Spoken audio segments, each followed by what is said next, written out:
बाबल मीरल असां खां वता 40,000 ठीक को ब्याज समेत 4 महीननि जा थिया 48,000 जिन मां 4,000 ॾेई वियो आहे बाक़ी 44,000 असांजा अथसि। मिठल जी बाबल भला तू मीरल खां पाण बकलम खुद पैसा वठण वे या मीरल पैसा पाण ॾेई?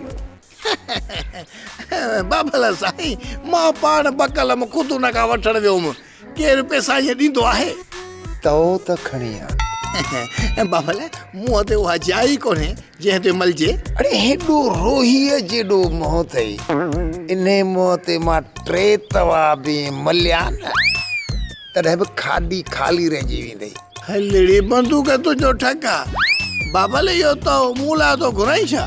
न पुट न तुंहिंजे लाइ त मां तौरी थो घुरायां तौरी ऐं तोखे आराम थो करायां। मूं सम्झो तव्हांखे 5 ज़मीर चूंडड़ियूं हयूं आहिनि उन जे करे। पर बाबल मुंहिंजे मुंहं ते तए खे तकलीफ़ ॾियण जो सबबु? नंबर पहिरीं ॻाल्हि त तूं ने व्याज खे व्याज न चवंदो कर, इंट्रेस्ट चवंदो कर, इंट्रेस्ट। नंबर ॿी ॻाल्हि त जंहिंखे पाण पैसा ॾियूं था टरड़ो थी तकड़ो थी पैसा न वठण वेंदो कर। बेवकूफ़ कंहिं जाइ जा पहिरीं पैसा ॾेई पोइ ॾे डर पोइ कॾहिं कर्ज़ीअ सां मिलण जी कॾहिं बि तूं कोशिश ई न कर। हा हुनजो पीउ मिलई भाउ मिलई सौट मासात मिलई उनखे असली तपाए छॾ धाॻो अहिड़ो ॾिस जो जेकॾहिं पैसा वापसि न मिलिया त सम्झो कर्ज़ी कुठल हूंदो। बाबल घणा ॾींहं अॻु में टीवीअ ते हिकिड़ो लाश ॾिठो हुउमि। लाश ॾिसी सम्झी वियुमि त उहो तव्हांजे खानदान मां आहे। कंहिंजो लाश? फिरोन जो। हेठो ॿियो हिसाब ॿुधाए।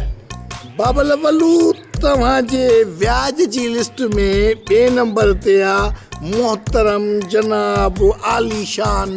ब्रेक ब्रेक ब्रेक पहिरीं मूंखे इहो ॿुधाए त पंहिंजा जेके 60-70 कर्ज़ी आहिनि उन्हनि में सुठो सम कंहिं वटां? बाबल सॼे ॻोठ जा घर घुमिया अथमि पर उते त खजीअ जा जिन वेठा आहिनि। हा बाक़ी कल्लूअ जो घर आहे उन में हिकिड़ी सुहिणी रहे थी। अड़े इन लालीअ खे बि लाइक कयां थो। लाइक माना जंहिंखे अंग्रेज़ी में चइबो आहे पसंदि, पर यार अनफ्रेंड थी करे।